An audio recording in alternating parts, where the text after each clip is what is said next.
สบายดีสบายดีทุกคนสบายดีเอฟซีมันทุกคนเนาะแล้วมื้อนี้ก็อยู่กับน้องสุกสาวเราไต่คือเก่าพี่น้องมื้อนี้สาวสุกะมาบาดเราทุกคนเนาะตื่นแต่ตี 3 ตี 4เพื่อมาซอยเวียกมีเมนแล้วเห็ดข้าวเปียกมาว่าเพิ่นสิมีใส่บาตรนำมาวัดใหญ่อยู่ในตัวเมืองสวรรณเขตทุกคนวัดที่สาวสุกมามื้อนั้นตอนที่ว่ามีแขกไทยมาทุกคนมีแขกมาจากฝั่งไทยเนาะแขกมาจากฝั่งไทยแล้วมาเลี้ยงอาหารหรือว่าของกินอีหยังมาตำบักหุ่งมื้อนั่นแหละทุกคนแต่มื้อนี้ก็มีเลยเฮ็ดข้าวเปียกมาแล้วทุกคนเนาะเดี๋ยวสิไปถ่ายบรรยากาศให้เบิ่งเลยตอนนี้ก็น่าจะประมาณตี 5ประมาณตี 5แล้วเนาะทุกคนเนาะก็เลยเราแล้วเพิ่นก็มีงานอยู่ข้างหลังพระเจ้าจีนเนาะจะมีเดี๋ยวสุกสิถ่ายเบิ่งนี่นะทุกคนมื้อนี้มาเฮ็ดโรงทานข้าวต้มแล้วพี่น้องต้มนี่เดี๋ยวสุกสิให้เบิ่งโอ้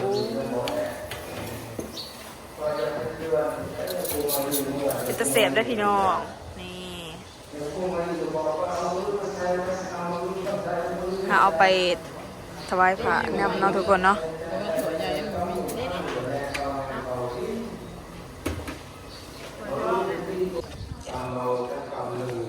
ตอนนี้เพิ่นกำลังจัดโต๊ะ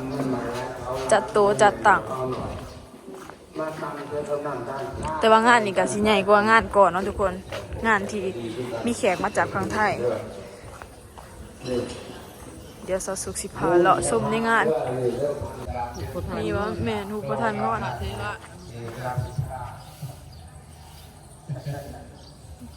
นี่เนาะพิธีอุ้ยตกใจเบิดเป็นภาษาลาวสาวสุกสิไทยพี่น้องเพิ่นเฮ็ดอันนี้งามเนาะพี่น้องเนาะจะเป็นผ้าผ่าน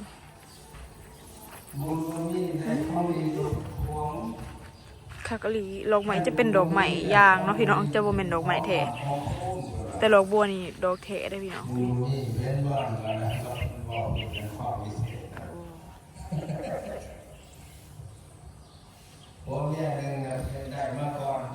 เพิ่นเฮ็ดอันนั้นพิธีวางศิลาฤกษ์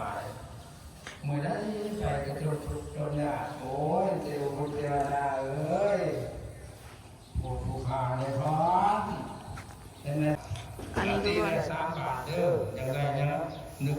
วัดไซยภูมิวัดไซยภูมิอยู่นครไกรสอนพรหมิหารแขวงสวรรณเขตมาอีกแล้วพี่น้องเลยมาถ่ายคลิปให้พี่น้อง FC เบิ่งอีกแล้วมันอ้าวมีเด็กสิออกมาติแม่ไปกันมานี่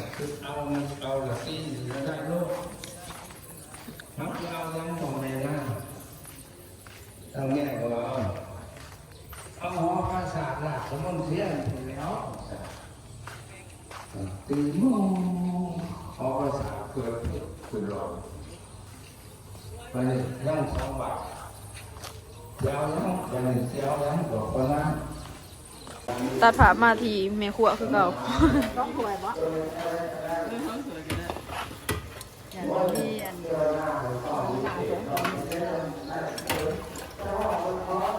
ต้มข้าวเปียกมาหมอหนึ่งเนาะพี่น้อง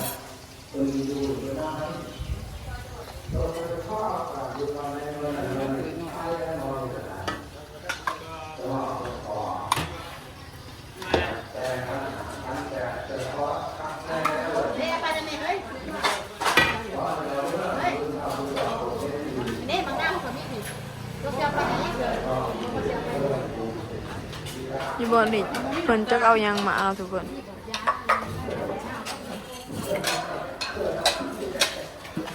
อันนั้นเพิ่นจะเห็ดขนมขบมาเนี่ยเขาสุกสิบไปไทย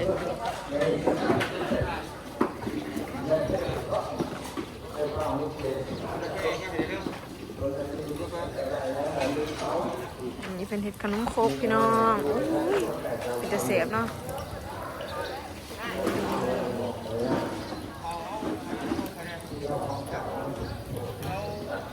เขายังไม่ทันกินข้าวนะทุกคนเนาะมันยังบ่พร้อมกินอีหยังตอนนี้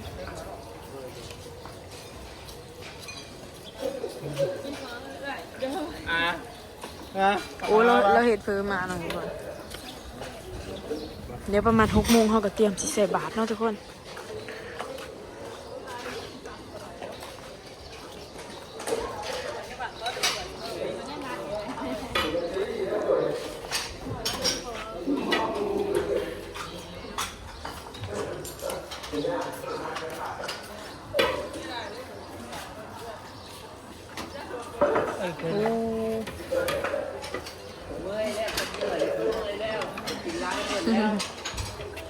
หน่อยมีขนมท่ามท้าหยาด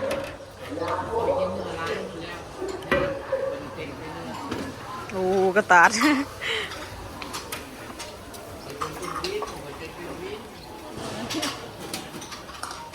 ไม่ร้ายปีนะคะ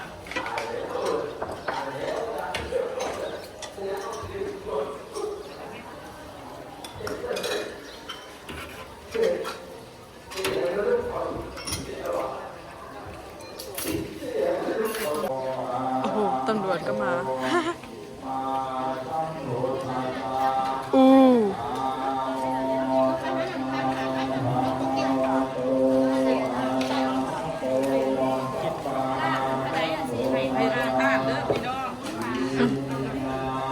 มาบัดอีกคือเก่าพี่น้องเลย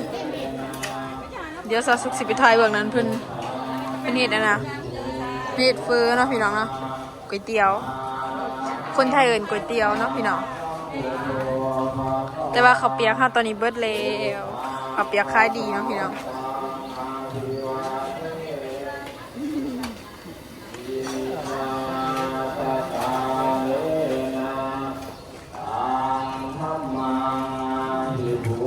บรรยากาศดี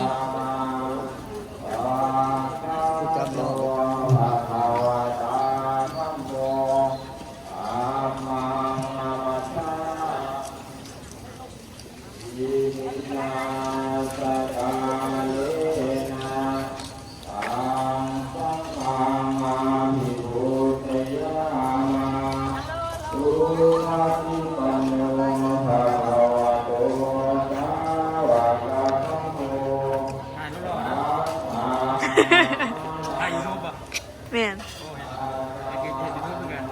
เจ้าก็เห็ดสมองเจ้าก็เห็ดบ่น้องซุกซาเล่าไตภาษาไทย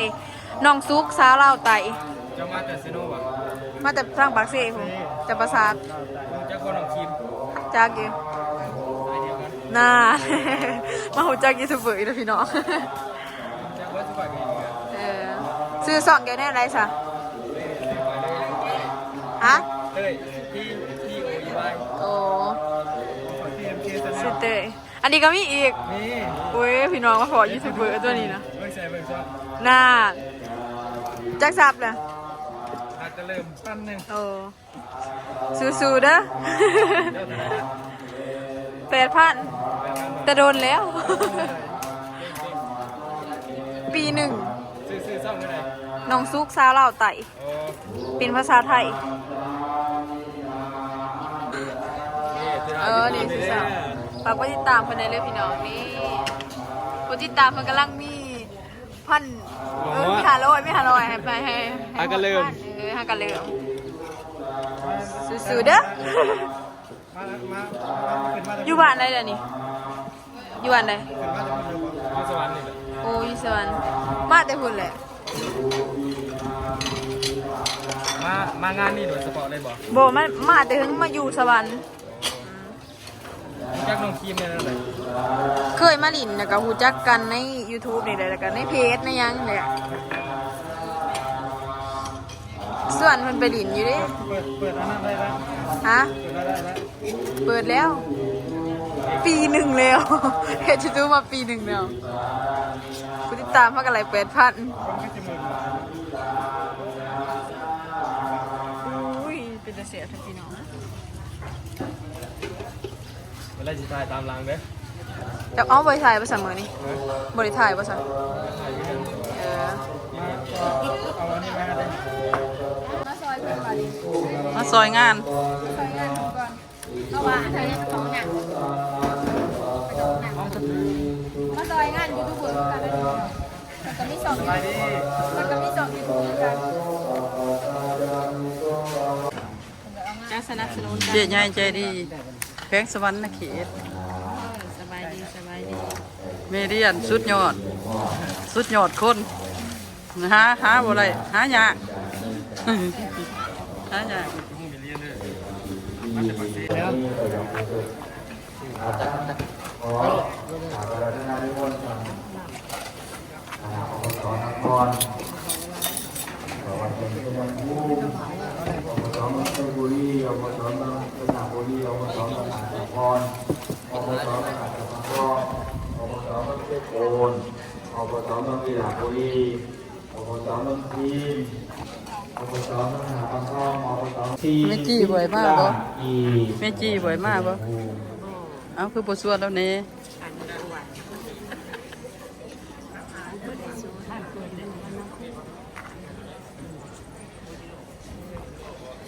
ครับต่อไปกันนี้ต้อง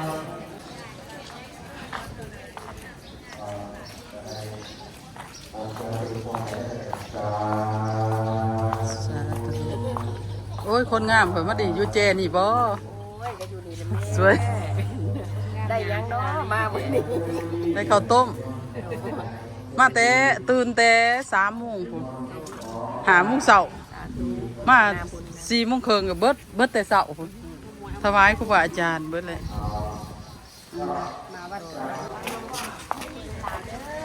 อันนี้ก็ขายดีได้ อันนี้เพิ่นก็ได้ ขายดีเบิ่งสิถ่ายให้นี่คนก็สวยเฮ็ดก็แซ่บนี่เพิ่นเอิ้นหยัง เต้าหวย เต้าหวยเต้าหู้ใส่ขิงเนาะ เลย เต้าเต้าหู้ใส่ขิงนี่น้ำซุปอร่อยกินแล้วอร่อยแล้วก็บ่ธรรมดาในเฮ็ดจักโมงนี่ 3 โมง 3 โมงเช้าเท่าเขาขอยลุกกับ3 โมงตบเขาโอ้ขายดีเนาะขายดีอยู่เว้ย เป็นมือกล้องไงเนาะ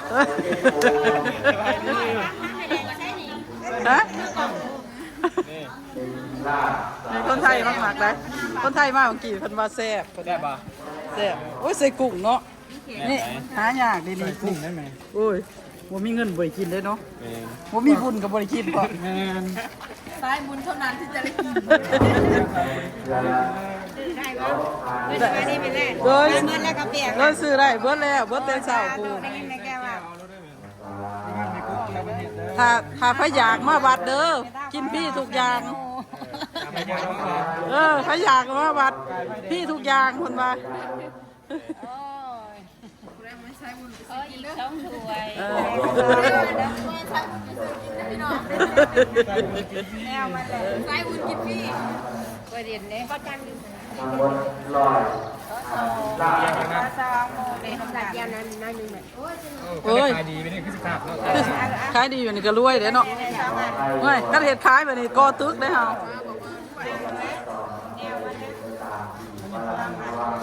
ถ้าเฮ็ดขายดีซ้ำนี่อยู่ไปสร้างตึกเด้มาซื้อเด้อมื้อนี้กินพี่ได้มื้ออื่นกินจ่ายได้พี่น้องมาเด้อไก่สิเบิดเด้อพี่น้อง เอาเรื่อยๆบอกเลยว่าคนมาเอาเรื่อยๆคนมาพี่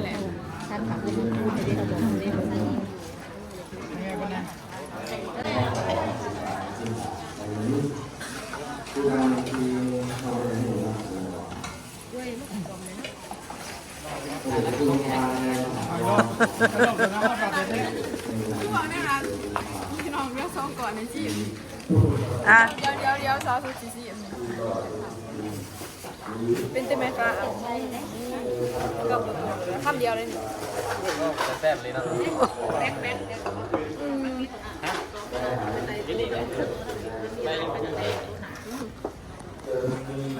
แม่ชิชิ นี่แม่เลือกก่อนเดียวคนละตัวแซ่บได้พี่น้องฉันพ่อวานแล้วเขาจัดเป็นทาง มาตายเมียเด้อ ยังไม่อยากให้ถ่ายอยู่ถ้าจะกินหรือเปล่าจะกินหรือเปล่า เจ้าน้อยเขาจะว่า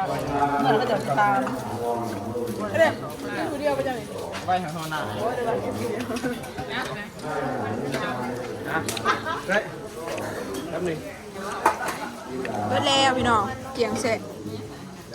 ขายดีขนาดเดี๋ยวเฮาสิไปซีมอันนี้แล้วข้าเจ้านี่น้องพี่น้องน้องเห็นข้าเจ้าเฮ็ดช่วงสีเสียบเหี่ยวอะไรปะไปละกระปุนวุ้ยตัวเดียวก็พอแล้ววุ้ยได้ขอบคุณค่ะหายูทูบเบอร์โอ้เป็นตาเสียบได้พี่น้องไม่ถูไม่คีบถูไม่มีหรอก แซ่บได้กับคุณผม อะไรกันขอไปกินอันนี้ก็ได้แบบนี้ด้วยคนนี้ก็ได้ไหลกับคุณเดี๋ยวขอโป๊กกันนะอุ้ยถ่ายคลิปเนี่ยดิจ้ะ ตัวนี้จะได้ครับพี่ ฮะ ตัวนี้จะได้ครับพี่ ไม่ได้กระเปียก นี่มาได้ไหม ซิม วันจะเปลี่ยนน้ำเป็นชายบุญเลยวันจะสิริกินของ อันนี้ก็จะเป็นท้องทานข้าวปุ้นเนาะทุกคน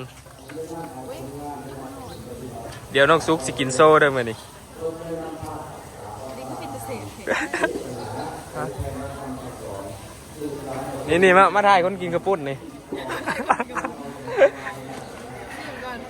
ซีมแต่กับคอมเมนต์ว่าเสียวันนี้คุณตาเสิร์ฟเนาะ เป็นยังไง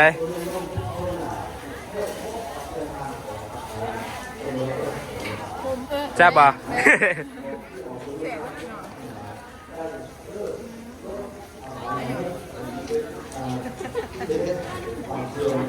ยิ้มทั้งทองยิ้มทั้งบุญ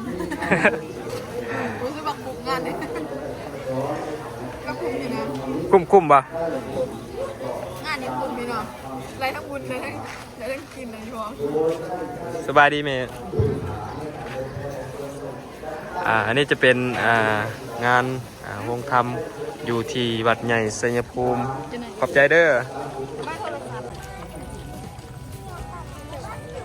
บาท99หน่วยเนาะพี่น้องเป็นใส่บาทสีแล้วล่ะ